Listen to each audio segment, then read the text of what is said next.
नमस्कार दोस्तों, मैं राहुल यादव आप सभी का स्वागत करता हूं संडे की स्पेशल Q&A वीडियो में।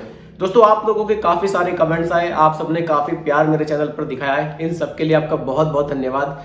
शुरू करते हैं आज की स्पेशल वीडियो और आज की वीडियो बहुत ही ज़्यादा इंटरेस्टिंग होने वाली है क्योंकि म्यूचुअल फंड, SIP, लमसम, ये सब जो आप इन्वेस्टमेंट म्यूचुअल फंड में करना चाहते हैं SIP लमसम के थ्रू, इसके बारे में काफ़ी सवाल लोगों के मन में है, काफ़ी कन्फ्यूज़न लोगों के मन में रहता है। तो काफ़ी सारे कमेंट्स मेरे पास आए हैं, तो कुछ कमेंट्स मैंने आज की वीडियो के लिए पिक किए हैं, तो आप सबके साथ शेयर करेंगे। आप लोग वीडियो को बहुत ही ध्यान से देखेगा, हो सकता है आपके मन में भी कोई इसी तरह का सवाल हो, आप कंफ्यूजन में हो और आपका सवाल इसी सवाल से मिला जुला हो, आपका कंफ्यूजन भी दूर हो जाएगा। फिर भी आपका कोई कंफ्यूजन हो, आप लोग मुझे कमेंट कर सकते हैं। देखिए, कोशिश कर रहा हूँ धीरे धीरे कमेंट्स पर वीडियो में क्रिएट कर रहा हूँ, लेकिन कमेंट्स बहुत ज़्यादा हैं, डेली एक वीडियो में अपलोड करता हूँ। दोस्तों, कोशिश मैं अब ये सोच रहा हूँ ये करने की कि एक वीडियो आपको सुबह और एक वीडियो में शाम को अपलोड करूँ, ताकि ज़्यादा से ज़्यादा कमेंट्स में जल्दी जल्दी क्लियर कर पाऊँ। तो चलिए दोस्तों, शुरू करते हैं आज की वीडियो को बहुत ही ध्यान से देखिएगा क्योंकि यहाँ चीज़ें आपको मैं समझाता हूँ बिल्कुल सिंपल भाषा में। चलिए लेते हैं अपना आज का पहला कमेंट। अनिल कुमार जी ने कमेंट किया है, सर मैं SIP शुरू करना चाहता हूँ, मैं पर डे इन्वेस्ट करूँ, वीकली इन्वेस्ट करूँ या फिर मंथली यहाँ पर इन्वेस्टमेंट करूँ। देखिए सर, SIP में आप वीकली भी इन्वेस्ट कर सकते हैं, मंथली भी कर सकते हैं, कोई प्रॉब्लम नहीं है। लेकिन हमें जब इन्वेस्ट करना है तो ये सोच कर करना है कि हमें लॉन्ग टाइम के लिए इन्वेस्ट करना है। कहीं ऐसा ना हो कि मैं वीकली इन्वेस्टमेंट के लिए सोच लूँ कि मैं वीकली करूँगा और मैं फिर वीकली ना कर पाऊँ। तो इसलिए इन्वेस्टमेंट अपना इस तरह से कीजिए जिसको आप लॉन्ग टाइम तक ईजिली चला पाएँ। इसीलिए मैं जो SIP का अमाउंट है वो भी इसीलिए इसी तरह से बताता हूँ आप लोगों को कि आप ऐसा अमाउंट रखें अपने लिए जिसको कि आप लॉन्ग टाइम तक ईजिली चला पाएँ। ऐसा ना हो कि आपने अभी तो SIP का अमाउंट बहुत बड़ा रख लिया, लेकिन धीरे धीरे फिर आप उसको मेंटेन नहीं कर पाए। इसलिए अमाउंट को मेंटेन करना बहुत ज़रूरी है। जो अमाउंट आप सिलेक्ट करेंगे, जो ड्यूरेशन आप सिलेक्ट करेंगे, उसको आप बराबर उसको चलाइए। डिसिप्लिन में इन्वेस्टमेंट को चलाना बहुत ज़रूरी है, तभी आपको अच्छे रिटर्न्स SIP बनाकर देती है। चलिए लेते हैं अपना अगला सवाल। अगला कमेंट आया है प्रदीप कुमार झा जी का। 60 ईयर्स में ये लमसम करना चाहते हैं, तो म्यूचुअल फंड बताइए किस फंड में मुझे करना चाहिए। देखिए सर, 60 की आपकी एज है तो बहुत ज़्यादा रिस्क में आपको पैसे को नहीं इन्वेस्ट करना चाहिए। मेरे हिसाब से आपको मिड कैप स्मॉल कैप की तरफ नहीं जाना चाहिए। आप हाइब्रिड फंड की तरफ जा सकते हैं, आप कंजर्वेटिव हाइब्रिड फंड की तरफ जा सकते हैं। यहाँ पर आपका पैसा डेप्ट में भी इन्वेस्ट किया जाता है। डेप्ट में जो आपका पैसा इन्वेस्ट होता है वो गवर्नमेंट सिक्योरिटीज़ में इन्वेस्ट होता है, कॉर्पोरेट बॉन्ड्स में इन्वेस्ट होता है, फिक्स्ड इनकम में इन्वेस्ट किया जाता है। इसलिए मेरे हिसाब से आप कंजर्वेटिव हाइब्रिड फंड के साथ जा सकते हैं। यहाँ आपको रिटर्न्स अच्छे देखने को मिलेंगे और पैसा आपका, काफ़ी पैसा आपका सेफ भी रहेगा। देखिए, थोड़ा सा पैसा इक्विटी में इन्वेस्ट किया जाएगा ताकि रिटर्न्स अच्छे बनाए जा सके, लेकिन ज़्यादा पैसा आपका डेप्ट में इन्वेस्ट रहेगा, वहाँ आपका पैसा सेफ रहता है। 60 की एज के हिसाब से मेरे हिसाब से कंजर्वेटिव हाइब्रिड फंड के साथ आप जा सकते हैं। अगला कमेंट किया है रॉक करके, इनका कुछ नाम है। 37 की एज में कौन सी SIP करनी चाहिए प्लीज़, और कितने अमाउंट की करनी चाहिए। देखिए सर, अमाउंट तो आप ही बता सकते हैं कि आपका कितना बजट है। बाकी SIP मैं आपको सजेस्ट कर सकता हूँ, आपकी 37 की एज है।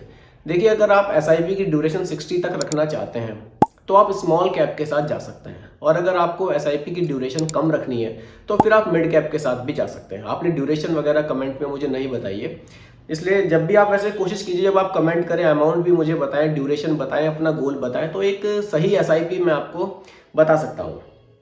चलिए लेते हैं अपना अगला कमेंट। ये मुझे किया है मृन्मोय कुमार जी ने कमेंट किया है, म्यूचुअल फंड के बारे में बहुत कुछ सीखा है सर आपसे, थैंक यू। सर आपका बहुत बहुत धन्यवाद। मैं सिर्फ एक कोशिश कर रहा हूँ आपको म्यूचुअल फंड और SIP के बारे में, लमसम के बारे में सारी चीज़ें क्लियर करने की। बाकी सर देखिए, सिखाने वाले से ज़्यादा सीखने वाले में क्वालिटी होती है कि वो किस तरह से चीज़ों को सीखते हैं। चलिए लेते हैं अपना अगला कमेंट। अगला कमेंट है शशिकांत जी का। मेरा HDFC बैंक में सेविंग अकाउंट है, सेविंग अकाउंट में SIP हो जाएगा। जी हाँ, बिल्कुल। अगर आपका देखिए आगे उन्होंने कहा है कि डीमैट अकाउंट ओपन करना पड़ेगा। सर देखिए, सेविंग अकाउंट तो होना ही चाहिए। जो आपकी SIP जो डिडक्ट होती है, जो मंथली आप SIP डिडक्ट कराएंगे, वो सेविंग अकाउंट से ही डिडक्ट होगी। अब बात करते हैं डीमैट अकाउंट की। देखिए, जब आप किसी प्लेटफॉर्म के थ्रू अपनी SIP शुरू करेंगे, मान लीजिए एग्जांपल के लिए आप ग्रो एप्लीकेशन के थ्रू अपनी SIP शुरू करते हैं, तो ग्रो एप्लीकेशन शुरू में आपसे जब KYC वगैरह कंप्लीट कराते हैं, वो तो एक डीमैट अकाउंट आपसे ओपन कराते हैं। तो आपके सेविंग अकाउंट से पैसा उसके डीमैट अकाउंट में जाता है और वहाँ से आपकी SIP में वो पैसा इन्वेस्ट होता है। तो इस तरह से आप अपनी SIP यहाँ पर ईजिली शुरू कर सकते हैं। अगला comment, while SWP plan running in every month shall be add additional lump sum. जी हाँ, बिल्कुल। अगर आपका SWP प्लान कोई रनिंग में है, उसके अलावा भी आप कोई लमसम करना चाहते हैं, एडिशनल लमसम करना चाहते हैं, बिल्कुल आप कर सकते हैं, इसमें कोई प्रॉब्लम नहीं है। अगला सवाल, हेलो सर, क्या इस फंड में अगर कुछ ज़्यादा 15-20 लाख इन्वेस्ट करके, जी हाँ बिल्कुल, आप 15-20 लाख रुपए अगर SWP प्लान में इन्वेस्ट करते हैं तो आप अगले महीने से विड्रॉल कर सकते हैं। देखिए, SWP प्लान क्या है? सिस्टमैटिकली विड्रॉल प्लान है। आप एक साथ कुछ पैसा इन्वेस्ट करते हैं और फिर वहां से अपना मंथली आप कुछ पैसा वहां से रिडीम करते हैं। देखिए, SIP में क्या है, आप मंथली इन्वेस्टमेंट करते हैं और फिर आपको एक बड़ा अमाउंट मिलता है। ठीक उसका ऑपोजिट SWP प्लान होता है। SWP प्लान में इकट्ठा आप अपना पैसा जमा करते हैं और फिर वहां से मंथली विड्रॉल करते हैं। देखिए, SWP प्लान के लिए सीधा सा फंडा ये है कि अगर आप किसी भी प्लान में SWP प्लान में पैसे लगा रहे हैं, भले ही आप एग्जाम्पल के लिए मान लेते हैं आपने किसी कंजर्वेटिव हाइब्रिड फंड में पैसा लगाया, आप कोशिश कीजिए कि 8 से 9% तक ही वहां से रिडीम करें, बाकी पैसा अपना वहीं छोड़ें, ताकि वो जो आपका अमाउंट है वो भी धीरे धीरे ग्रो होता रहे, तभी आप SWP प्लान में ज़्यादा प्रॉफिट बना पाएंगे। अगला सवाल, HDFC मल्टी कैप में 50,000 लमसम क्या है, 15 साल के लिए सही है या स्विच कर दूं? देखिए सर, टाइम आपका बहुत लंबा है, 15 साल का टाइम है और आपने मल्टी कैप फंड में इन्वेस्ट किए हुए हैं 50,000 रुपये। लॉन्ग टाइम के लिए आपको मेरे हिसाब से थोड़ा सा अभी बहुत जल्दी प्लान को स्विच नहीं करना चाहिए। देखिए, आप किसी भी फंड में पैसा इन्वेस्ट करते हैं तो बहुत जल्दी से किसी भी प्लान को स्विच नहीं करना चाहिए। देखिए, कभी रिटर्न्स कम होते हैं, कभी ज़्यादा होते हैं, तो लॉन्ग टाइम में आपको फंड्स अच्छे रिटर्न्स बनाकर देते हैं। और बात करूं मल्टी कैप फंड की, देखिए यहाँ पर 25% पैसा आपका तीनों कैटेगरी में इन्वेस्ट किया जाएगा, लार्ज कैप में, मिड कैप में, स्मॉल कैप में, और जो बाकी का 25% रेस्ट बचेगा वो फंड मैनेजर अपने हिसाब से तीनों में से किसी भी फंड में उसका एलोकेशन बढ़ा सकते हैं। तो मेरे हिसाब से आपको रुकना चाहिए, वेट करना चाहिए। ये जो फंड है HDFC mid cap, HDFC multi cap, ये आपको अच्छे रिटर्न्स बनाकर दे सकता है। अगला सवाल सर, 10 लाख रुपए SWP 15 साल के लिए इन्वेस्ट करना चाहता हूँ, कहाँ करूँ? देखिए, अगर आप थोड़ा सा सेफ साइड, 15 साल की आप बात कर रहे हैं, अगर थोड़ा सा आप सेफ साइड रहना चाहते हैं कि मैं बहुत ज़्यादा रिटर्न्स नहीं चाहिए मुझे, लेकिन पैसा मेरा सेफ रहे, तो कंजर्वेटिव हाइब्रिड फंड एक अच्छा ऑप्शन आपके लिए हो सकता है। आप SBI कंजर्वेटिव हाइब्रिड फंड के साथ भी जा सकते हैं, HDFC के साथ भी जा सकते हैं। काफ़ी सारे फंड्स हैं, यहाँ पर रिटर्न्स थोड़े से कम मिलते हैं, 11 से 12% के रिटर्न्स आपको मिलते हैं, लेकिन पैसा आपका सेफ रहता है।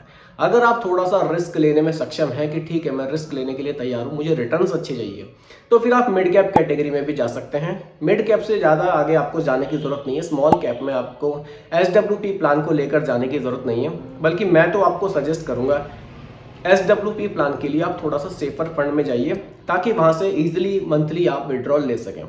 देखिए, पैसे को ज़्यादा इक्विटी की तरफ लेकर जाएंगे और इक्विटी में फ्लक्चुएशन बहुत होता है, क्योंकि आपको मंथली विड्रॉल चाहिए। ऐसा भी हो सकता है कि किसी महीने या 3-4 महीने रिटर्न्स आपके डाउन रहे हैं, तो फिर आपको जो मंथली विड्रॉल मिल रहा है वो आपके पैसा धीरे धीरे कम होने लगता है।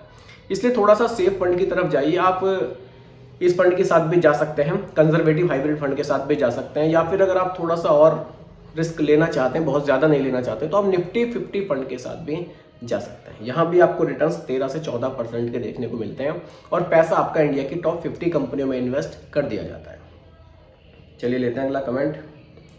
35 ईयर्स की एज है, माई एज 35 ईयर्स, तो किस प्लान में?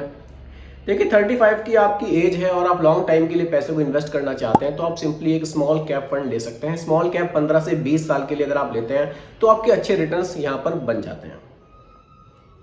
अगला जो कमेंट है, इन्होंने कहा कि सर बीच में अगर एक्सीडेंट हो गया है तो फिर पैसे का क्या होगा?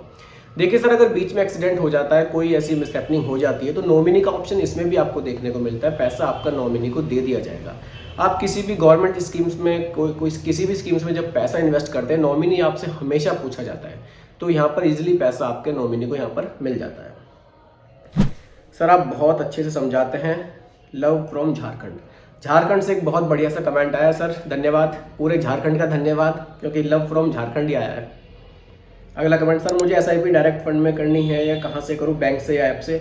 देखिए, डायरेक्ट प्लान्स अगर आप लेना चाहते हैं, सिंपली आप ग्रो ऐप से ले सकते हैं। बहुत इजी प्लेटफॉर्म है। मैं ग्रो ऐप का कोई प्रमोशन नहीं कर रहा हूँ सर, पहले मैं आपको बता दूँ, मेरा कोई टाई अप नहीं है ग्रो ऐप से। मैं खुद भी ग्रो ऐप से ही इन्वेस्टमेंट करता हूँ, इसीलिए आपको बता रहा हूँ। चलाने में ईजी है और सारी चीज़ें आपको ईजिली हो जाती हैं, तो आप यहाँ से SIP शुरू कर सकते हैं। डायरेक्ट प्लान्स आपको यहाँ देखने को मिलते हैं। सेकंड ऑप्शन की बात करूँ, आप ET मनी के साथ भी जा सकते हैं।